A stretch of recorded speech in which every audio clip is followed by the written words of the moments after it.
हर बात आपके लिए थोड़ी है, लेकिन टांग अड़ाने में कसर नहीं छोड़ी है।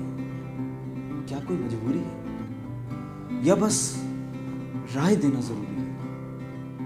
बचपन से सुना था हमने, पहले तोलो फिर तुम बोलो, लग़वियात का दर मत खोलो।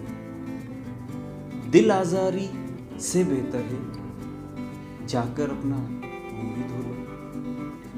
जिद, ग़ीबत और जितनी लड़ाई फिजा में फेंक रहे हैं हम, सूरज की साजिश नहीं है, जमीन को खुद सेक रहे हैं। काबू करो जज्बात को, जाने भी दो किसी बात को। दिन बुरा जो गुजरा हो, सो जाओ जल्दी रात को। थोड़ी सी इस्तेमाल करो, अकल सबको पूरी है। फसाद के इस दौर में कभी चुप रहना